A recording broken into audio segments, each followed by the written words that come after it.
안녕하세요. 저는 휴먼캐피탈 코드스테이치에서 CPO로 일하고 있는 구일모라고 합니다. 하지만 이 영상을 진짜 많은 주니어분들이 꼭 보셨으면 좋겠어요. 저 이제 개인적으로 좀 이제 제가 주니어였을 때 어떤 고민이 많았나 되게 전 많이 생각을 해보고 이제 일모님을 이제 촬영을 하는 건데, 그냥 그런 것도 궁금해요. 회사 입장에서 기대하는 어떤 주니어의 역할들, 어떤 것들을 기대하고 채용하는지도 궁금하거든요.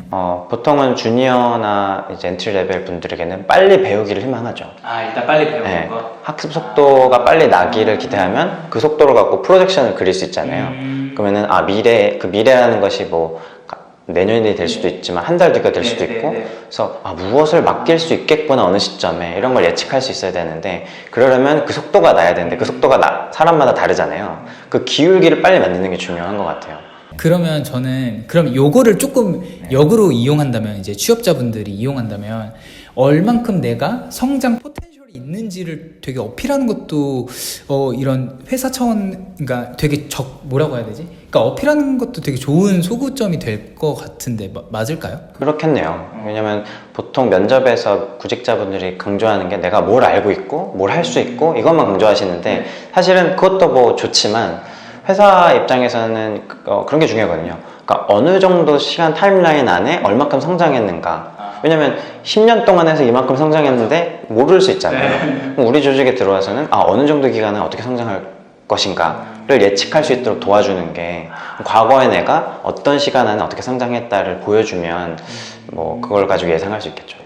그런 게 좋은 포인트가 될 거고. 그러면 아까 이제 잠깐 말씀해 주셨지만, 그러면 그런 성장 기울기는 정말 입사해서 어떻게 만들어야 할지도 궁금하거든요. 그런 일모님이 공유해 주실 만한 그런 것들이 있으면 말씀해 주세요. 물론 뭐 성인이라고 치면 몇 세라고 할까요? 18살, 9살 성인이라고 하나요? 그동안 만들어진 가정 환경과 또 여러 가지 학습 환경 안에서 구축된 것들은 우리가 바꿀 수 없는 것들이잖아요. 그래서 바꿀 수 없는 것들에 대해서는 얘기할 필요가 없는 것 같고, 이제 바꿀 수 있는 것들에 집중을 해야 되는데, 물론 이제 바꿀 수 없는 것들이 상당히 중요하긴 합니다. 바꿀 수 있는 것들은 이제 결국 자신의 애티튜드죠. 적극적인 자세와 어떤 뭐 질문하는 방법. 그러니까 주니어는 질문을 잘 해야 되는데, 주니어가 선택할 수 있는 가장 최악의 수가 이제 질문하지 않는 것인데, 그 질문을 통해서 내 자신을 자꾸 객관화해야 되지 않을까 생각하고 있어요. 질문. 그러면 이게 좋은 질문을 하는 방법이나 이런 것들도 있나요? 왕도는 없다고 생각을 하는데요. 저도 질문을 잘 못해 왔었고, 그러면서 깨져가면서 많이 해야 될 것 같고요. 일단 많이 해야. 해봐야 내가 어떤 질문이 나쁜 질문이고 좋은 질문인지를 알아낼 수 있으니까. 그래서 안 하면 좋은 질문 절대 할 수가 없죠. 맞아요. 그러니까 저도 사실 이 질문에 그러니까 이 말씀하신 거에 되게 공감하는 게, 그러니까 어쨌든 질문을 하지 않으면 궁금해하지 않는 거고, 사실은 침묵하는 거기도 하고. 근데 저는 일단은 무조건 많이 해야 하는 게 전 중요하다고 생각을 하거든요. 그래서 그런 느낌으로 이제. 근데 말씀하신 것에 공감하는 게, 질문하는 것 이전에 확실히 궁금해하는 게 되게 더 중요한 것 같아요. 궁금해하지도 않으면서 내가 성장하려고 억지로 질문하면 절대로 좋은 질문이 나올 수 없잖아요. 워라벨 어떻게 생각을 해야 될지가 좀 궁금하거든요. 저는 분명히 이제 영상이 나오고 나면 분명히 욕을 먹을 것 같은데, 일단 워라벨이라는 말 자체에 어떻게 만들어졌을까를 좀 보고 싶은 게, 그러니까 워크 라이프 밸런스란 말이잖아요. 일과 삶의 균형. 그 말 자체에 전 편견을 갖고 있는 것 같아요. 그러니까 편견을 주는 것 같아요. 왜냐면 아까 일과 삶은 분리되어 있는 것으로 정의하고 시작하는 거잖아요. 맞아요. 근데 그것도 누군가의 전 의견이라고 생각하거든요. 어떤 누구는 워크 이즈 라이프, 워크 라이프 할머니, 이렇게 할머니 표현하기도 하는데, 그러니까 그 워라벨이라 표현하는 순간 나는 1과 0을 선택해야 되는 것 같은 것을 좀 다시 한번 생각해 봐야 되지 않을까.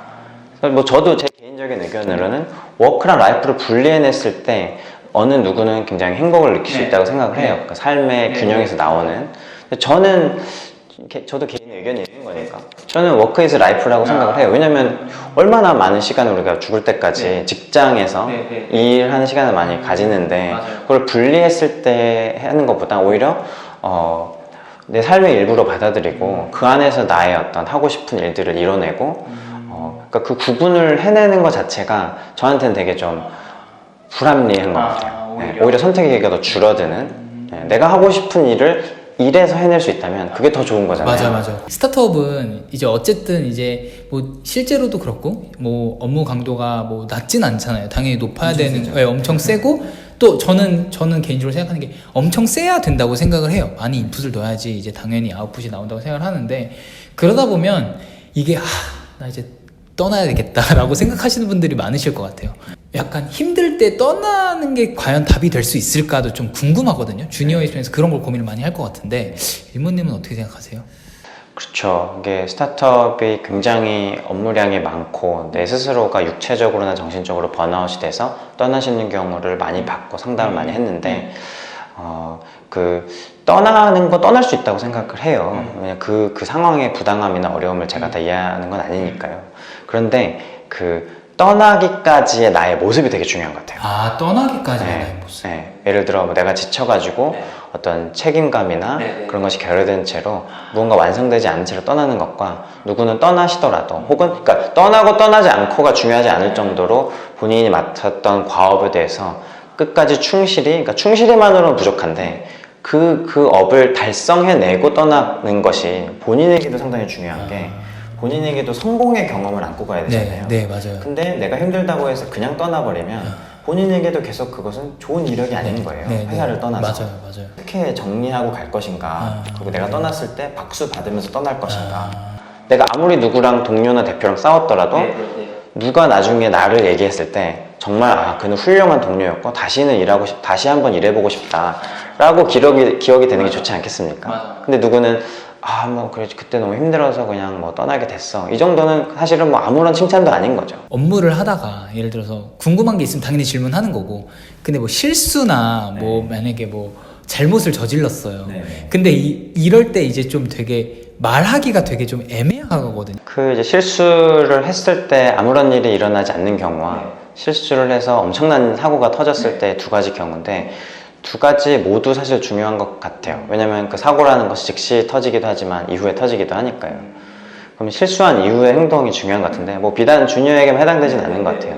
즉시 알리고 어떤 현상이 일어났는지, 장애가 일어났는지 알리고 공유하는 게 되게 중요하죠. 근데 이거를 이제 알렸을 때 나에게 어떤 피해가 오지는 않을까, 이런 거는 조직 안에서 제공하는 그런 어떤 심리적 안전성에 관련된 거라서 그건 뭐 개인이 바꿀 수는 없겠지만 개인은 그걸 해야 되죠. 왜냐면 개인을 위해서.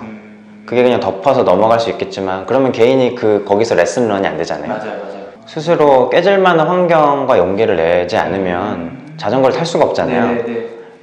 그러니까 그런 것도 되게 용기다라고 말씀하셨어요. 용기를 내야 되는 것 같아요. 그리고 내다 보면은 그게 처음에는 큰 용기가 필요한 것 같지만 나중에 사실 별로 다르지 않아요. 근데 물론 이제 조직이 그걸 어떻게 받아들이냐가 되게 중요한 게, 실수를 인정하고 공개했을 때 처벌을 받으면, 그리고 일을 못하는 걸로 생각이 들면 평가를 받으면 안 하게 되죠. 그래서 조직도 상당히 중요하죠. 이걸 받아들이고 이 실수를 개인의 실수가 아니라 시스템의 문제라고 생각을 하고 어떻게 개선할 수 있을까를 같이 고민하는 조직이라면 더 그런 내 실수를 인정하고 공유하는 사람들이 많이 늘어나겠죠. 그래서 어느 누구는 질문하지 않고 사고가 터지거나 실수를 해도 그냥 넘어가는 경우가 있잖아요. 그게 괜찮다고 생각을 하는데 결국 1년, 2년, 3년 그렇게 지낸 사람을 보면 분명히 그 실수를 인정하고 공유했던 사람을 이길 수가 없다고 생각해요. 결국에는 그러니까 결국 지금은 차이는 안 나지만 나중에 결국 차이가 나게 됩니다. 그렇죠. 본인을 자꾸 돌아보는 사람이니까 이길 수 없죠. 되게 좋은 거 많이 배우고 있습니다. 그러니까 당장은 약간 지는 것처럼 보일 수 있지만 맞아요. 결국 그 사람은 훨씬 더 현명한 사람일 수 있죠. 네. 저희도 코드스테이츠 현재 한 60몇 분 계신데 저희도 경쟁력 있는 똑똑한 좋은 분들 많이 모시고 있습니다. 다양한 포지션에서 모시고 있고, 오늘 이제 답변 드린 내용들 중에서 그런 글쓰기, 업무, 스터디 문화, 이 안에서 회고하는 문화, 그런 문화들을 지금도 갖고 있지만 더 발전하고 있으니 관심 있는 분들은 꼭 지원 부탁드립니다. 뭐 아이템이나 비전, 내가 하고 싶은 일들도 되게 중요하겠지만 누구와 같은 어떤 문화가 갖춰져 있고 어떤 분들이랑 같이 일하는지도 되게 중요하다고 저는 느꼈어요. 제가 스타트업에 있으면서. 근데 뭐 들으셔서 만약에 아시겠지만 저는 되게 많이 배웠고 이런 문화에서 일하면 좀 크게 성장을 할 것 같다고 생각이 드니까 제가 여기 이제 더보기 링크에 넣을 테니까 관심 있으신 분들은 많이 지원해 주시면 좋겠습니다. 네, 저도 테드님 채널을 통해서 너무 많이 배우고 있기 때문에 굉장히 많이 도움을 받았고 또 이렇게 출연시켜 주셔서 영광이었습니다. 제가 더 영광입니다. 네, 감사합니다. 오늘 이렇게 시간 내주셔서 정말 감사합니다. 감사합니다.